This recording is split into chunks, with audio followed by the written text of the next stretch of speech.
በፓትሮል ታጅባችሁ በመኪና ጣራ ብቅ የምትሉ እንደ ዓለማዊ ሙሽራ አለው የምትሉ ነቢያት እጅግ ያሳፍራል። ኢየሱስ በውርንጭላ አህያ ነው ሄደው የዘንድሮ ፓትሮል አቁሙልኝ የሚል ነው። ይህን ከየት አመጣችሁት? ህዝቡ ነብዩን እንጂ አምላኩን እንዳያውቅ አድርጋችሁታል በማለትም በዘመናችን ላሉ ነቢያትና ሐዋርያት አስቸኳይ ቁጣ አዘል መልእክትም ተላልፏል። ከሰሞኑ ብዙኑን እያነጋገረ ያለው የነብይ እዩ ጩፋና የነብይ ጆይጭሮ ተግባርን ተከትሎም የእግዚአብሔር ሴት እንዲህ ስትልም ተናግራለች። መልእክቷ ምን ይሆን? ነብይ እዩ ጩፋና ጆይጭሮን የተመለከተው ቁጣ አዘል ንግግርስ ምን ይመስላል የሚለውን በቆይታችሁ ታደምጡታላችሁ። በሌላኛው መረጃችን ጌታ በራእይ አሳይቶኛል፣ የዘመኑ ቤተክርስቲያን በኃጢአት ላይ ኃጢአትን የምትጨምር ሆናለች፣ ንስሐ እንግባ አለበለዚያ ሊመጣብን ያለው አስፈሪ ነው፣ የዘመኑ ክርስቲያኖች የቆምነው የቱ ጋር ነው እናስተውል በማለትም ነብይት ከጌታ እግዚአብሔር ዘንድ የተቀበለችው መልእክትም ቃል በቃል ተናግራለች። የዘመኗ ቤተክርስቲያን ምን ላይ ነው ያለችው? የነቢቷ ራእይ ምን ይሆን የሚሉትን እንዲሁ በዝርዝር ይዘናል። በቆይታችሁም ታደምጡታላችሁ። በስተመጨረሻም እጅግ አስደሳች ዜና ደርሶናል። ታፍነው የተወሰዱት ፓስተር መለቀቃቸው ተገልጿል። ከቀናት አስቀድመን በመረጃ ሰዓታችን አሜሪካዊ ፓስተር መታገታቸውን አድርሰናችሁም ነበር። ሆኖም አሁን ላይ በመድረክ አገልግሎት ላይ ሳሉ የታገቱት ፓስተርም መለቀቃቸውም ተገልጿል። ፓስተሩ በስፍራው የደረሰባቸው ምን ይመስል ነበር የሚሉትንም በመረጃችን አካተን ይዘናል። ታደምጡታላችሁ። እስከ መረጃው ፍጻሜ አብራችሁን ቆዩ።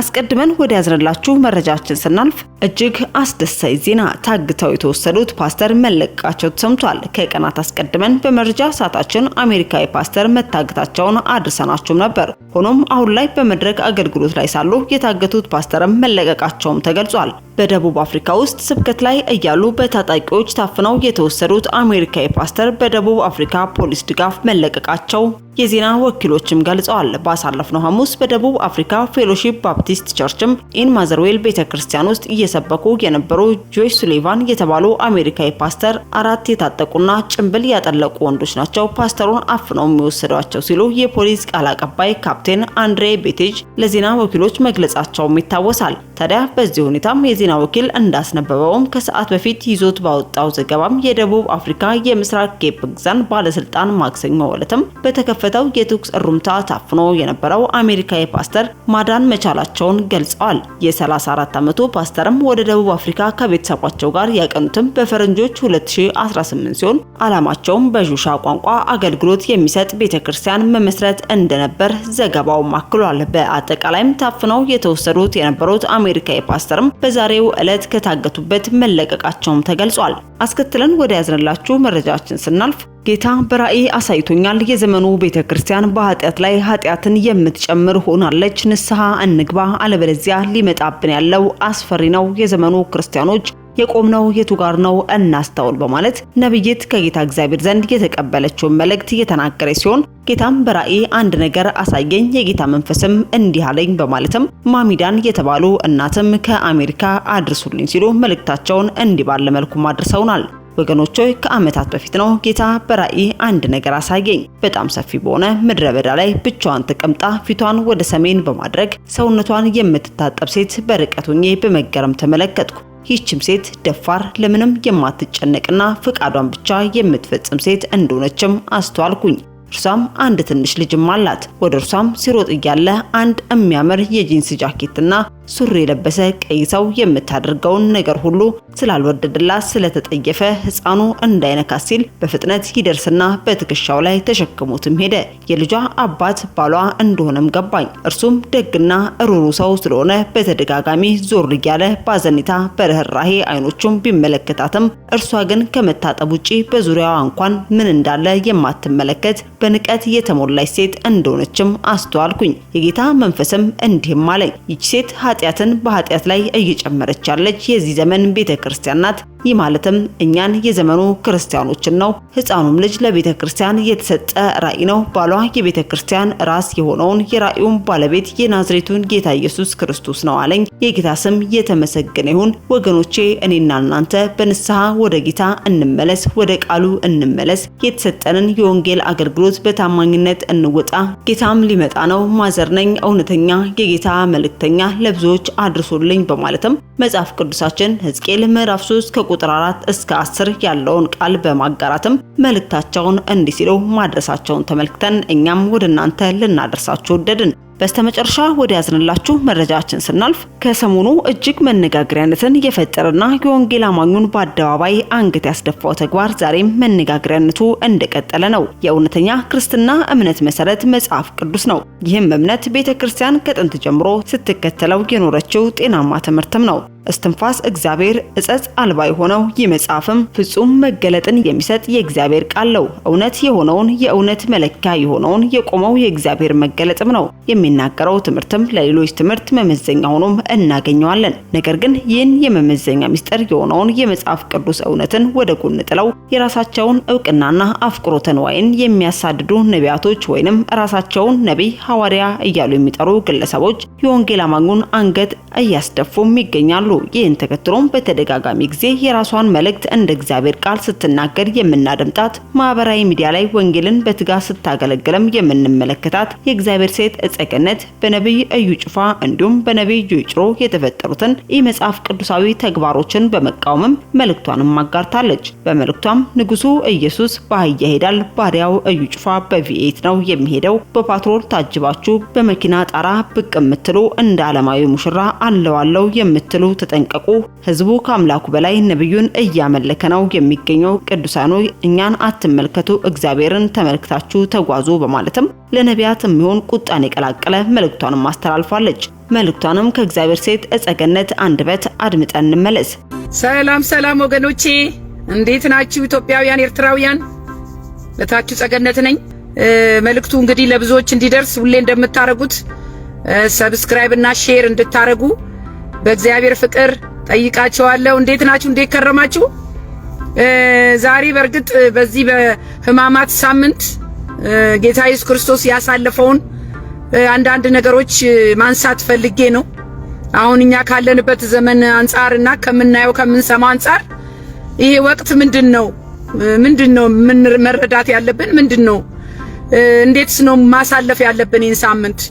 እንግዲህ ጌታ ኢየሱስ ክርስቶስ ይሄ ሳምንት ለሱ ጭንቅ ነው፣ ለሱ መከራ ነው። ጌታ ኢየሱስ ክርስቶስ የከፈለው መከራ የከፈለው ጭንቅ ለኔና ለእናንተ ያደረገው ነገር በቃላትም የሚገለጽ አይደለም እና አሁን በዚህ ወቅት እሱን እያሰብን እኛም ራሳችን ቆም ብለን ከእግዚአብሔር ሐሳብ ጋር ለመሄድ ትትናውን፣ ዝቅታውን፣ የክርስቶስ ኢየሱስን ውለታውን፣ ፍቅሩን፣ ምሕረቱን እያሰብን ራሳችንን ምንለውጥበት ራሳችንን ምናዳምጥበት ሰዓት ነው ብዬ ነው ማምነውና እስቲ ጌታ ኢየሱስ ካሳለፈው ነገር ጥቂቱን ልበላችሁ። በቃ ይሄ ነው ዛሬ ልቤ ውስጥ የሞላው። ይህን ሳምንት በሙሉ ስለ ጌታ ኢየሱስ ክርስቶስ ለኔና ለእናንተ ሲል መከራ የከፈለው የተሰቃየው፣ ማንም ያላገዘው፣ ማንም ያልደገፈው፣ ብቻውን የሞተ ብቻውን የተሰቃየ ጌታ ኢየሱስ ክርስቶስ ነውና እስቲ እሱን አንዳንድ ነገር እንበል ብዬ ነው ዛሬ ወደፊታችሁ የቀረብኩት። ጌታ የተባረከ ይሁን። መልእክቴ የምጀምረው በዚህ በዮሐንስ 13:16 ላይ እውነት እውነት እላችኋለሁ ባሪያ ከጌታው አይበልጥም፣ መልእክተኛም ከላኪው አይበልጥም። ይህን ብታውቁ ብታደርጉትም ብፁዓን ናችሁ ይላል። ዛሬ እኔና እናንተ ምናየው ነገር ከኢየሱስ ክርስቶስ የበለጠ ኢየሱስ ክርስቶስ አይደለም እኮ የሚታየው። ከኢየሱስ ክርስቶስ ይልቅ ክርስቶስን የሚያገለግሉ ሰዎች በጣም ይታያሉ። በጣም የሚገርመው ነገር ነው የምላችሁና በዚሁ በዮሐንስ 13:18 ላይ ደግሞ ስለ ሁላችሁም አልናገርም፣ እኔ ግን የመረጥኳቸውን አውቃለሁ። ነገር ግን መጽሐፍ እንጀራዬን የሚበላ ተረከዙን አነሳብኝ ያለው ይፈጸም ዘንድ ነው ይላል። ጌታ ኢየሱስ ክርስቶስ በጣም ልዩ የሚያደርገው ነገር ምንድነው?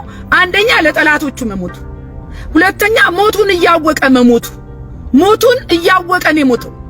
አስቡት እንግዲህ ማንም ሰው በምድር ላይ ነገ ትሞታለህ ተብሎ የሞቱን ቀን የሚያቅሰው የለም። ሐኪሞች እንኳን የሰጡት ግምት ነው እንጂ ኤግዛክትሊ መቼ ምን ቀን እንደምንሞት አናቅ። ጌታ ኢየሱስ ክርስቶስ የሞተው ሞት ግን በጣም የሚለየው ምንድነው ካላችሁ፣ አንደኛ ለጠላቶቹ ነው የሞተው፣ ሁለተኛ ያለ ኃጢያቱ ነው የሞተው፣ ሶስተኛ ተገርፎ ተቀጥቅጦ ዝም ብሎ ተተኩሶበት አይደለም የሞተው፣ ተንገላቶ ተሰቃይቶ ነው የሞተው። ሞቱ ከባድ ነበር የጌታ ኢየሱስ ክርስቶስ። ለማን? ለኔና ለእናንተ ሲል። ይሄንን እንዴት ነው ማናስበው ታዲያ? በክርስቶስ ያመንን እኛ ሁላችን ደቀ መዝሙር ነን። መምሰል ያለብንም ክርስቶስን ነው የምንከተለው፣ የምንታዘዘው ኢየሱስን ነው። ደቀ መዝሙር ከመምህሩ አይበልጥም ይላል። ዛሬ ግን እኛ እንበልጣለን የሚሉ ሰዎች አሉ። በዚህ በሉቃስ 6:40 ላይ እንዳልኳችሁ ደቀ መዝሙር ከመምህሩ አይበልጥም የሚለው ቃል ያለው እዛ ውስጥ ነው። ጌታ ኢየሱስ ክርስቶስ ያላየነውን አብ ያሳየን እንደ ሰው ሆኖ ወደ ምድር መጥቶ ከኃጢአት በቀር ሁሉን ሆኖ ሰርቶ አሳይቶ የሕይወታችንን መመሪያ ትቶልን ወደ አባቱ ሄዷል። መመሪያ ተቀምጦልናል ማለት ነው። የዘመናት የእግዚአብሔር ነገር አይቀየርም፣ አይለወጥም። ከትውልድ ትውልድ አሰራሩ አደራረጉ አንድ ነው። ቃሉ ዘላለማዊ። አንዳንዶቹ ግን ፋሽን አለው ይላሉ። በእኛ ዘመን እያሉ የሚያወሩት ነገር አለ። በአንተ ዘመን ምንም የሚቀየር ነገር የለም። በእኛ ዘመን የሚባል ነገር የለም።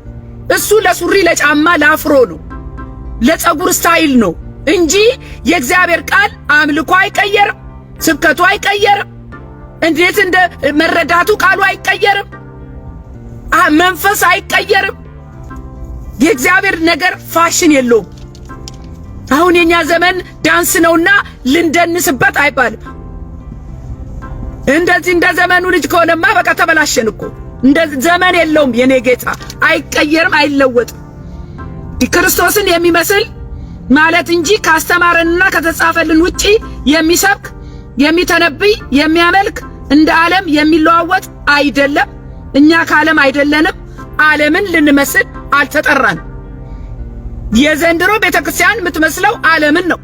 የዘንድሮ አገልጋዮች የሚመስሉት ዓለምን ነው።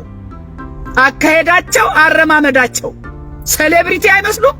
ሴሌብሪቲ በቃ መጡ ቀይ ነጭ ቀይ ምንጣፍ ተነጥፎላቸው ማለት ነው። ልክ ከዓለም ኮፒ የተደረገ እሱን አሁን ያጠፋን። ስለዚህ እስቲ የኢየሱስ ክርስቶስን የዚህ ሰሞን ተግባር እንየው እስቲ። ኢየሱስ በዚህ ሳምንት ምን እንደሆነ እንየው እስቲ። ከኛ ተግባር አሁን እየሆነ ካለው ጋር እናስተያየው እስቲ። የሰማይና የምድር ርቀት አለ። ኢየሱስ ንጉሥ ሆኖ ሳለ ኢየሱስ ያደረገው በዚህ ሳምንት ያደረገውና አሁን እየተደረገ ያለው የሚወዳደር ነገር አይደለም። ግን እንየው እስቲ። ለማንኛው በዚህ በማቴዎስ ወንጌል ምዕራፍ 16 ከቁጥር 24 እስከ 26 እኔን መከተል የሚወድ ቢኖር ራሱን ይካድ፣ መስቀሉንም ተሸክሞ ይከተለኝ። ሰው ዓለሙን ሁሉ ቢያተርፍ ነፍሱን ግን ቢያጎድል ምን ይጠቅመዋል ይላል። ዛሬ ሩጫው እኮ ለዓለም ለማትረፍ ነው፣ ለነፍስ አይደለም። ለስጋ ነው እየሮጥን ያለ ነው። ለሚታየው ነገር ነው እየሮጥን ያለ ነው። ስለዚህ መስቀሉን ተሸክሞ ይላል። ዛሬ እኔና እናንተ መስቀል ተሸክመናል ወይ? የትኛውን መስቀል ተሸከምን? የትኛውን መከራ ከፈልን? አልጋ ባልጋ እኮ ነው የዘንድሮ ክርስትና። አልጋ ባልጋ በዛ በጠባቡ በር የሚገባ የለም። በሰፊው ነው በቃ ግርግሩ ውስጥ ገብተናል እኮ። በሰፊው መንገድ እየሄድን ነው። ብዙዎች በሚሄዱበት፣ በጠባቡ ጥቂቶች በሚሄዱበት አይደለንም እኛ ያለነው። ያ ነው ልዩነቱ። ጌታ ኢየሱስ ክርስቶስ እንግዲህ እንደምታውቁት 40 ቀንና 40 ሌሊት ጾመ። ከዛ በኋላ በምድረ በዳ በዳቢሎስ ተፈተነ። በእኛ ዘመን የኢየሱስን ጾም የሚጾም የለም። በነገራችሁ ላይ 40 ቀን 40 ሌሊት ይባላል እንጂ የክርስቶስ ኢየሱስ ትክክለኛ ጾም አይደለም። ማናችንም አንጾምም። እሱ ከእህልና ከውሃ እርቆ 40 ሌሊት 40 ቀን የጾመው። እንደዚህ ጠዋት ቀን እስከ ግማሽ ሰዓት ጾሞ ከሰዓት በኋላ የተገኘውን በልቶ አይደለም። የኢየሱስ ጾም የተለየ ነው። ሙሉን 40 ቀንና 40 ሌሊት እንቁላል ተወ፣ ስጋ ተወ የሚል ነገር የለም። ይሄ ቀልድ ነው ወገኖቼ። እንቁላል ተወ፣ ስጋ ተወ የሚባል ነገር የለም። መጾም ነው። ራስን አድክሞ ነው። ከዛስ ብትሉኝ በአንጾም እንኳን የጌታን የስደት ወቅት በማሰብ ራሳችንን ዝቅ አድርገን በጸሎት ልንቆይ በተገባን ነበር። ኢየሱስ ክርስቶስ ብዙ አስተማረ፣ ብዙ ፈወሰ፣ ደቀ መዛሙርቱን ጠራ። ወደ ኢየሩሳሌም ለመግባት ሲቃረቡ ደቀ መዛሙርቱን አዘዛቸው ይላል። ቁጥር 2 ላይ ምን አለ ብትሉኝ እንዲህም አላቸው፣ በፊታችሁ ወዳለችው መንደር ሂዱ፣ በዚያን ጊዜም የታሰረች አህያ ውርንጫ ከእርሷ ጋር ታገኛላችሁ፣ ፈታችሁ አምጡልኝ አለ። አስቡት እንግዲህ ኢየሱስ ክርስቶስ የነገሥታት ንጉሥ የጌቶቹ ጌታ ሆኖ ከትሕትናው ብዛት ዝቅ ከማለቱ ብዛት ከተማ ወደ ኢየሩሳሌም ከተማ ሊታረድ ያውም የታረደው በግ ኢየሱስ ሊታረድ ሊገባ ሲል አህያ ውርንጭላጡልኝ ነው ያለው። በፓትሮል አልታጀበ፣ የሙዚቃ ኦርኬስትራ ድግስ አልጠራም፣ ፖሊስ የለም፣ ወታደር የለም፣ የከተማው መሪ ትልልቆቹ አልተጠሩም። ሰርቶ ነው ያሳየን ጌታዬ። ስሙኝማ ለመታረድ መስዋዕት ለመሆን ወደ ኢየሩሳሌም ሲገባ ለከተማው አስተዳደር አልተነገረም። የኦርኬስትራ መዝሙር ድምፅ አልተሰማም። ከበሮ አልተደለቀም። ፖሊስና ወታደር ጥበቃ አሰማሩልኝ አላለም። እንግዲያው እንደ ኢየሱስ የሚያሳድዷችሁ ነበሩ። ኢየሱስ አልተሳደደም። ኢየሱስን የሚቃወመው ቁጥር ስፍር አለው እንዴ? ግን ጥበቃ አቁሙልኝ አላለም። ሕዝቡ የሚጠበቅ አላለም። ስሙኝ፣ እኔ ነኝ አላለም። ከትሕትናው ብዛት እኔ ነኝ የንጉሶች ንጉሥ እንኳን አላለም። ዝም ነው ያለው። ዝምታ መልስ ነው። ሲጠይቁት ዝም አለ። እንደ ሸላቶች በግ በሸላቶች ፊት እንደምትቆም ዝም አለ። አፉን አልከፈተም። የኔ ጌታ ለመታረድ እንደ በግ እንኳን ሲቀርብ አልተከራከረም። ደም ግባት የለው፣ ውበት የለው፣ ሲያዩት አያምርም። ሱፍ ዘንጦ አይደለም የታየው የኔ ጌታ። በጣም ያሳፍር ነገር እኮ ነው። የጌታንማ ምኑን ከምኑ እናገናኘዋለን? እናንተ ንጉሳችሁ እኔ ነኝ ብሎ ራሱን ከፍ ከፍ አላደረገም። ይልቁንም ራሱን አዋረደ። ዛሬ በምድር ራሳችሁን ከፍ ከፍ ያደረጋችሁ ከበሮ እያስደለቃችሁ እንደ ዓለማዊ ሙሽራ ታጅባችሁ በመኪናው ጣራ ላይ ብቅ የምትሉ ኧረ ሼም ነው ወንድም አለ። ሼም ነው ወንድም አለ። ልክ እንደ ዓለማዊ ሙሽራ በመኪና ጣሪያ ላይ ብቅ ብለው ይላሉ ፈውስ እሱ ነው እንዴ? ምድሪቷ እኮ ተበጥብጣለች። ምድሪቷ እኮ መፍትሄ ትፈልጋለች። የትኛው መፍትሄ መጣ? በእኔና በእናንተ ዘመን የትኛችሁ ምድሪቷ ተፈወሰች? ጨው አምጡልኝ ብሎ አይደለም ኤልሳ ያችን ምድር የባረከው? ይኸው ምድሪቷ ትናወጣለች አልኳቸው። እነሱ ይጎማለሉብናል። በየከተማው እየሄዱ ከበሮ ያስደልቃሉ። ሚሰብኩትን እንኳን ሚናገሩትን እንኳን አያውቁም። ዘመን የማይጠብቅ ትውልድን የማያንጽ አሁን እያየን ያለ ነው። ስሙኝማ በማቴዎስ 20:26 ላይ ምን ይላል ብትሉኝ፣ እናንተስ እንዲህ አይደለም፣ ነገር ግን ማንም ከናንተ ታላቅ ሊሆን የሚወድ የናንተ አገልጋይ ይሁን ይላል። ታላቅ ሊሆን የሚወድ አገልጋይ ይሁን። ጌታ ኢየሱስ ክርስቶስ ነው የተናገረው። ከዛ ጌታ ኢየሱስ ክርስቶስ በአህያ ገባ። ኢየሩሳሌም በአህያ ተጭኖ ገባ። አስባችሁታል? ከዛ በኋላ ለጽዮን ልጅ እነሆ ንጉሥሽ የዋህ ሆኖ በአህያ ላይና በአህያይቱ ግልገል በውርንጫይን ላይቱ ተቀምጦ ወደ አንቺ ይመጣል በሏት አለ። ማቴዎስ 21:4-5 ትንቢቱ ሊፈጸም እነሆ ንጉሥሽ የዋህ ሆኖ በአህያ ላይ ተቀምጦ። አይገርማችሁም? ሕዝቡም የዘንባባ ዝንጣፍ ይዞም ወጣ፣ ልብሳቸውንም በመንገድ ላይ አነጠፉ። ሲከተሉትም ሆሳና ለዳዊት ልጅ በጌታ ስም የሚመጣ የተባረከ ነው፣ ሆሳና ለአርያም እያሉ ጮሁ ይላል።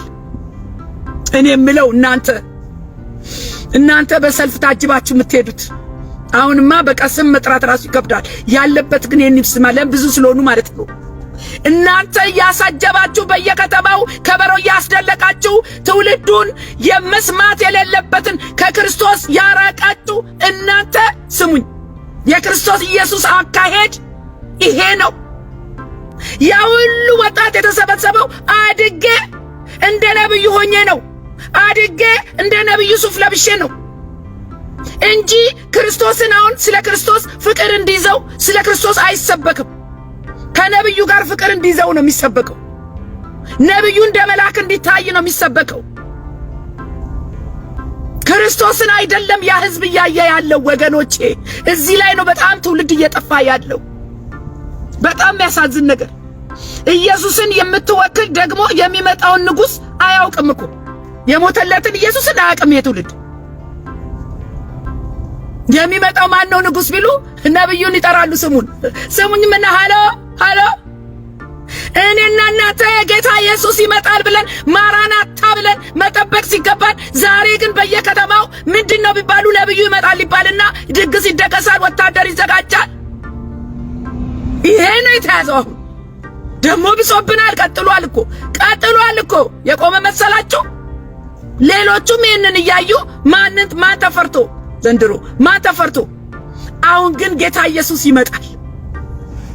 ኢየሱስ ይመጣል። ጊዜው ደርሷል። እውነተኛው ክርስቶስ ይመጣል። ይህ ህዝብ ግን ከኢየሱስ ክርስቶስ ጋር ምንም አይነት ሪሌሽንሺፕ የለው። ለኔ እኮ ኢየሱስ ክርስቶስ ቢመጣ ምን ሊኮን ነው? ምን ሊኮን ነው? ማንን ወከላችሁ ነው ይሄን ሁሉ ግርግር፣ ይሄን ሁሉ አቀባበል፣ ይሄን ሁሉ ክብር የምትወስዱት? ማንን ወክላችሁ ነው? ይሄ እኮ የክርስቶስ ክብር ነው። መታየት ያለበት እኮ ክርስቶስ ነው። እናንተ አይደላችሁም። እኛ ዝቅ ልንል፣ እሱ ከፍ ሊል ይገባል። ለምን? ታርዷልና።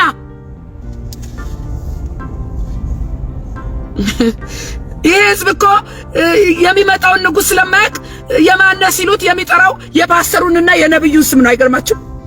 እኔ ከሌ ነኝ ይላል የአጵሎስ የጳውሎስ።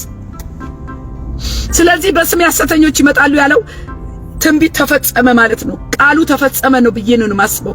ኢየሱስ የተሰቃየው፣ የተገረፈው፣ የደማው፣ የተሰቀለው፣ የተጨነቀው ብቻውን ነው ወገኖች። እኔ በየጊዜው ይሄን ፓርት ሳነበው በጣም ነው ማለቅሰው። ለምን ብትሉኝ መሞትን እያወቁ መሞት ቀጠሮ የተያዘለት ሞት ነው የኢየሱስ ክርስቶስ ሞት። ቀጠሮ የተያዘለት ሞት እኮ ነው የኢየሱስ ክርስቶስ ሞት። እንደሚሞት እኮ ያውቀዋል። ወግረው እንደሚገሉት እኮ ያውቀዋል። በጨካኞች እጅ እንደሚገደል እኮ ያውቀዋል። ሰው ታሞ እኮ አስታሞት እኮ አይደለም የሞተው ጌታ ኢየሱስ ክርስቶስ። አደጋም እኮ አይደለም ወዲያው ጸጥ አላለም እኮ። ተሰቃይቶ ተገርፎ እኮ ነው የሞተው። ሰውነቱ ተተልትሎ እኮ ነው የሞተው። የደም ላብ እያበላበው እኮ ነው የሞተው ኢየሱስ ክርስቶስ። እንዴት ከባድ ይሆን? ማንስ ሊያውቀው ይችላል ከእርሱ በቀር? ለምን እንደዚህ አይነት ሞት የሞተ የለም። አንዱ ስለ ሁሉ ሞተ። ስለኔና ስለናንተ ሞተ። ለዓለም ለኃጢአተኞቹ ለኔና ለናንተ ሞተ። ተናቀ፣ ተተፋበት፣ ተዘበተበት። እሱ ግን ዝም አለ ወገኖቼ። በተለይም በዚህ ሳምንት ተላልፎ ከመሰጠቱ በፊት ያሳለፋቸው ቀናቶች የስቃይ ነበሩ። አይዞ የሚለው ሰው አልነበረም አጠገቡ። አብሮት የከረሙት ደቀ መዛሙርት እንኳን ምንም አልረዱትም። ብቻ ተጨነቀ፣ ተንቆራጠጠ ወገኖቼ፣ ተንቆራጠጠ። በቃ የሚሆነው ጠፋው። በዚህ በማቴዎስ ወንጌል 26 ከ36 ጀምሮ በዚያን ጊዜ ኢየሱስ ከነርሱ ጋር ጌተሰማኒ ወደምትባል ስፍራ መጣ። ደቀ መዛሙርቱ ወደዛ ሄጄ ስጸልይ ሳለ በዚህ ተቀመጡ አላቸው። ደግሞ በጣም የሚገርማችሁ ነገር በዚህ ሁሉ ስቃይ ውስጥ ስለ ደቀ መዛሙርቱ ይጨነቅ ነበር። ለምን? አብረውት መከራንት እንዳይሉ በቃ በጣም እንዲታወቅበት እንኳን አይፈልግም ነበር። ከዛ ጴጥሮስን ሁለቱን የዘብዴዎስ ልጆች ወስዶ ሊያዝን ሊተክዝም ጀመረ። ለምን? ሰዓቱ ደረሰ። የሚወገርበት ሰዓት ደረሰ። ተላልፎ የሚሰጥበት ሰዓት ደረሰ። ያውም አብሮ ከበላው ሰው በይሁዳ ነው ተላልፎ የተሰጠው። የኔ ጌታ ግን ከዝቅታው ብዛት የይሁዳንም እግር አጥቧል እያወቀ። እኔ ምስበው እሱ ነው ብሎ ይሁዳ ምልክት ሲያሰጠው እየሳመው እንኳን የምታረገውን አርግ ነው ያለው። አቤት ትትና! አቤት የኢየሱስ ትትና! ስሙኝማ 38 ላይ ማቴዎስ ምዕራፍ 26 38 ላይ ምን አለ መሰላችሁ? ነፍሴ እስከ ሞት ድረስ እጅግ አዘነች፣ በዚህ ቆዩ፣ ከኔ ጋርም ትጉ አላቸው። ከዛ ጥቂት ወደፊት ልፍ ብሎ በፊት ወደቀና ሲጸልይ አባቴ ብቻ ለስች ጽዋ ከኔ ትለፍ፣ ነገር ግን አንተ እንደምትወዲውን እንጂ እኔ እንደምወድ አይሁን አለ። አስባችሁታል? ምንም በእኔና በእናንተ አቅም የምናስበው ነገር አይደለም ይሄ። ለምን በቃ ትንሽ ነገር እንኳን ስለት ሲወጋን፣ ትንሽ ነገር እንኳን ሲያመን እንዴት ነው የምንጨነቀው? አይደለም ሞትን ያህል ነገር። ይሄ በእኔና በእናንተ በሰው አይምሮ የሚለካ ነገር አይደለም። እሱ ግን ሰው ሆኖ መጥቶ አደረገው፣ ታዘዘ፣ የአባቱን ቃል ፈጸመ። ከዛ 40 ላይ ምን ይላል? ወደ ደቀ መዛሙርቱ መጣ፣ ተኝተውም አገኛቸው። እናንተ እነሱ ተኝተዋል፣ ጌታ ይሰቃያል። እኔና እናንተ ተኝተናል፣ ጌታ ይሰቃያል። እኔና ለናንተ፣ እኔና እናንተ ዓለም ውስጥ ነው ያለነው፣ በዝነጣ ነው ያለነው፣ በምቾት ነው ያለነው። መስቀሉንም አልተሸከምንም። የመከራውን 1% እንኳን አልከፈልንም። እነ ጳውሎስ እነ ጴጥሮስ ናቸው መከራውን የከፈሉት። እኛ ምናችን ተነካ? እናንተ ምናችን ተነካ? በዓለም ውስጥ እኮ በጣም ተመችቶና ያለነው እኮ ምንም የክርስቲያን ኑሮ እኮ አይደለም የምንኖረው። የክርስቲያን ኑሮ እኮ አይደለም የምንኖረው። ከዓለም ኑሮ በምንም አልተለየን። ከዛ ተኝተው ሲያገኛቸው ምን አለ መሰላችሁ? እንዲሁ ከኔ ጋር 1 ሰዓት እንኳን ልትተጉ አልቻላችሁም? ምን አላችሁ? 1 ሰዓት አብረው የከረሙት፣ አብረው መጨነቅ ሲገባቸው፣ አብረው ማዘን ሲገባቸው፣ አብረው መቆራጠጥ ሲገባቸው 1 ሰዓት። ከዛ ምን አላቸው? ወደ ፈተና እንዳትገቡ ትጉና ጸልዩ፣ መንፈስ ተዘጋጅታለች፣ ስጋ ግን ደካማ ነው አለ። ከዛ ደግሞ ሁለተኛ ሄደና ጸለየ። ይንቆራጠጣል እኮ ምጥ እንዳያሳት ሴት ይንቆራጠጣል እኮ ሰዓቱ ደርሶ የኔ ጌታ ብቻውን እኮ አይዞ ሚል የለ፣ በርታ ሚል የለ፣ እኔ ያለሁልህ ሚል የለ፣ አግዛለሁ ሚለው የለ። አባቴ እቺ ጽዋ ሳልጠጣት ታልፍ ዘንድ የማይቻል እንደሆነ ፈቃድ ትሁን አለ። በቃ እሱ የሚነጋገረው ከአባቱ ጋር ብቻ ነው። ለምን የሚያልፍበትን መንገድ አንድ ሰው አልተረዳው።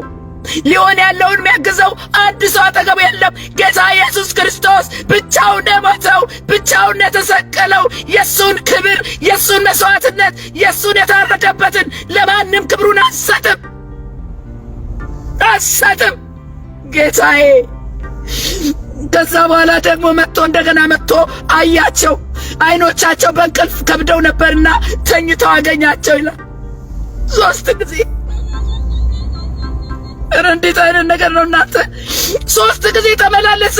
እንቅልፍ ተኝተዋል። ደግሞም ትቷቸው ሄደ። 3ኛም ያንኑ ቃል ደግሞ ጸለየ። ከዛ ወዲያ ይላል ቁጥር 45 ወደ ደቀ መዛሙርቱ መጥቶ እንደዚህ አላቸው። በቃ 3 ጊዜ ተመላለሰ፣ እነሱ ተኝተዋል። ከዛ ምን አላቸው ብትሉኝ፣ እንግዲህ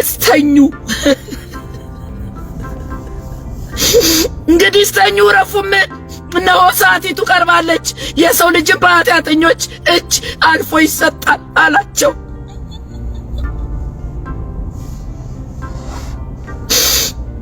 አብረው ማንም አልተጋም።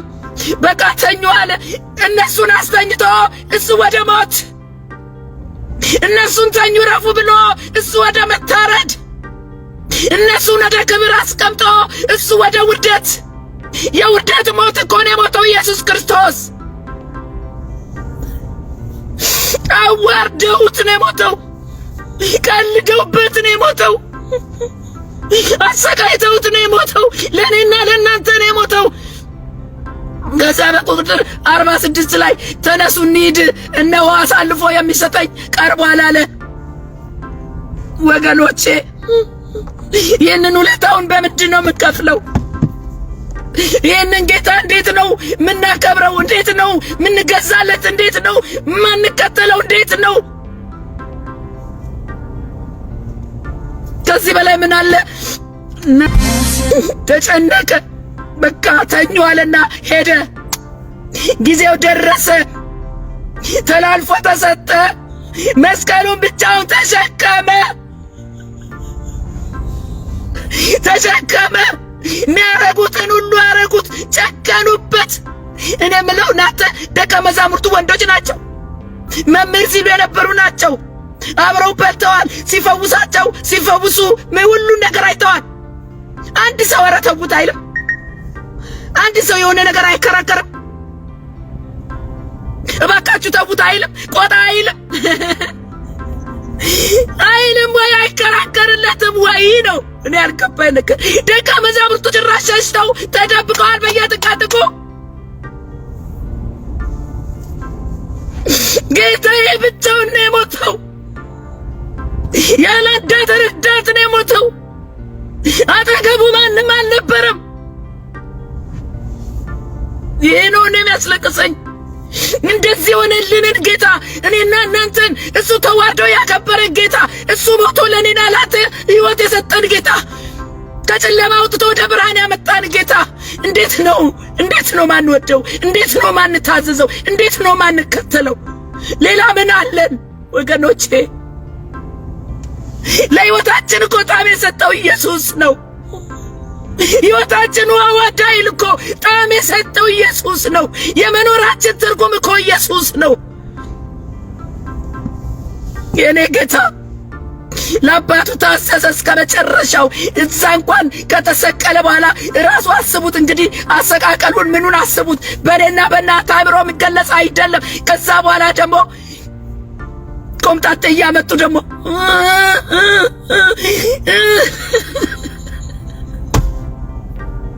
ተጠማው ሲል ደግሞ ቆምጣጤ አምጥቶ እንደዛ አድርገውት እንኳን የሚሰሩትን አያውቁምና ይቅር በላቸው ነው ያለው።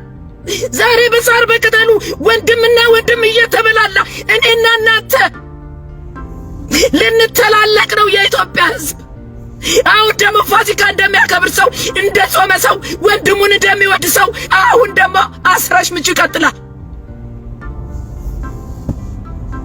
እኔ እንዴት እንዳልገባን አላውቅም።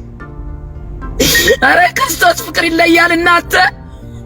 ኧረ አደራረጉ ይለያል። ኧረ አሰራሩ ይለያል። ኧረ የሱ ምሕረቱ ይለያል። ኧረ ይለያል። እግዚአብሔር በእውነት ነው ብላችሁ ከምሕረቱ የተነሳ ከፍቅሩ የተነሳ እኔና እናንተ የቁጣ ልጆች ነበር። በኃጢአታችን የተነሳ ከክብራችን ወርደን ነበር።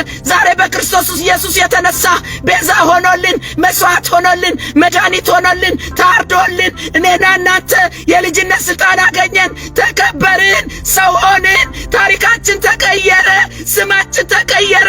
ኢየሱስ ያድናል። ይሄ ሊገባን ይገባል። ይሄንን ፍቅር ያልቀመሰ ሰው ይሄንን ፍቅር ነው ሌሎችም ፍቅር እንዲይዛቸው ምን ሰብከው ኢየሱስን ነው ምን ሰብከው የተሰቀለውን ነው። እኛ ራሳችንን ልንሰብክ አንችልም። ኢየሱስ ይነገርለት፣ ኢየሱስ ይነገርለት። ብዙ ተአምራት አድርጓል። እሱ ነው፣ እሱ ይታይልን ወገኖቼ። መታያዩ እሱ ነው። ዝርግፍ ጌጥ እሱ ነው። መከበሪያ እሱ ነው። ሞገሱ እሱ ነው። ውበታችን ኢየሱስ ክርስቶስ ብቻ ነው። በምንም የማትተካው ሰው እኮ ናተ ዛሬ ወዶ ይጠላል። ናተ ሰው እኮ ትላንትና አግብቶ ዛሬ ይገላል እኮ። ስንት ነገር አለ ሰምተናል እኮ፣ ጠግበናል እኮ። አስተማማኝ ፍቅር የክርስቶስ ኢየሱስ ነው። ከልጅነት እስከ እውቀት የወደደን። ሃሌሉያ ሃሌሉያ ሃሌሉያ። በክብር ላይ ክብር የሚሰጠን ኢየሱስ ክርስቶስ ብቻ ነው። ኑ ወደዚህ ወደ ኢየሱስ ክርስቶስ ኑ። ከሰው ላይ ዓይናችሁን አንሱ። እናንተ በክርስቶስ ኢየሱስ ያላመናችሁ፣ ክርስቶስ ኢየሱስን እንደ ግል አዳኛችሁ ያልተቀበላችሁ ሰው አትዩ፣ እኛን አትዩ። ኢየሱስን ብቻ እዩት። ኢየሱስ ደግ ነው። ኢየሱስ መልካም ነው። ኢየሱስ እኛን አትዩ ባካችሁ፣ እኛን አትዩ። እኛንን ያሰደብነው እኛን አትዩ። ብቻ ወደ ጌታ ኑ፣ ወደዚህ ጌታ ኑ፣ ያሳርፋችኋል። ወደዚህ ጌታ ኑ፣ የዘላለም ሕይወት ታገኛላችሁ። እውነትም መንገድ ሕይወትም ወደ ሆነው ወደ ጌታ ኑ። በዚህ ሳምንት ሄደ የሆነው ተንቆራጦ አልቀረለትም። ደግሞ በዳርና በዳር የተሰቀሉት ወንበዴዎች አንደኛው ይሰድበው ነበር፣ ይንቀው ነበር። ዝም አለ። መልሶ እኮ አይሳደብም የኔ ጌታ። ይህንን ያስተማረ ጨዋነቱ፣ ይህንን ያስተማረ ትሕትናው፣ ይህንን ያስተማረ የዋህነት መልሶ አልተሳደበም። አንደኛው ጸደቀ፣ አንደኛው ይሰድበው ነበረ። አንደኛው ግን አስበኝ ሲለው ከኔ ጋር ገነት ትሆናለህ አለው። ኢየሱስ ያድናል። እግዚአብሔር አያስገድድም፣ ግን በፍቅር ይጠራል። በፍቅር ይጠራል። ኢየሱስ ክርስቶስ ያሳርፋል ወገኖቼ። ይሄ የዚህ ሳምንት መልእክቴ ነው። እኔ ስለ ኢየሱስ ብቻ ይወራ፣ ስለ ኢየሱስ ብቻ ይነገር። ኢየሱስ ለዘላለም አዳኝ ነው። አሁንም የታረደው በግ ሞቶ አልቀረም። በሦስተኛው ቀን ሞትን ድል ነስቶ ተነስቷል። መቃብሩ ባዶ ነው። ሃሌሉያ! አሳይቷል። ተነስቶ አሳይቷል። ሕያው ነው የኛ ጌታ። አሁን ደግሞ በአባቱ ቀኝ አለ። ስለኛ ይማልዳል። ጠበቃችን ነው፣ ጌታችን ነው። አሁንም ደሙ ትኩስ ነው። ለዘላለም ኢየሱስ ክርስቶስ ያድናል። ክብር ለእግዚአብሔር ይሁን። በእውነት በዚህ መንፈስ ነው ያለሁት ይህን ሳምንት። እግዚአብሔር የተባረከ ይሁን። ሁላችሁንም ወዳችኋለሁ። በእውነት ብዙ ሰዓት ቢኖረኝ ብዙ ባልኳችሁ ነበር፣ ግን በቃ ጌታን አክብሩት፣ ጌታን ውደዱት። የተደረገላችሁ እናንተ መዳንን ያያችሁ ፍቅሩን የቀመሳችሁ ከጌታ ጋር ሁኑ። ለብዙዎች ንገሩ፣ የኢየሱስን ማንነት ንገሩ። እኛን አትዩ ፕሊዝ ፕሊዝ። ጌታ ይመጣል። ኢየሱስ ይመጣል። ኢየሱስ ይመጣል። ክብር ለእግዚአብሔር ይሁን። ተባረኩልኝ። ሻሎም ሻሎም። መልእክቴን ጨርሻለሁ። መልካም የፋሲካ በዓል ይሁንላችሁ። ቅዳሜ ደግሞ ከረቂቅዬ ጋር ጌታ ቢፈቅድ ብንኖር የሶስተኛውን ክፍል ስለ ጋብቻ እንቀጥላለን። በጣም ኃይለኛ ቶፒክ ነው እና እሱም እንዳያመልጣችሁ በዚህ አጋጣሚ ጋብዛችኋለሁ። እግዚአብሔር ይባርካችሁ። ተባረኩ። ሻሎም ሻሎም። ውድ የሻሎም ቲዩብ አድማጭና ተመልካቾቻችን ለሰዓቱ ያዝንላችሁ መረጃ ያደመጣችሁትን ይመስል ነበር። በሌላ አዳዲስ መረጃዎች እስከምንገናኝ መልካም ቆይታ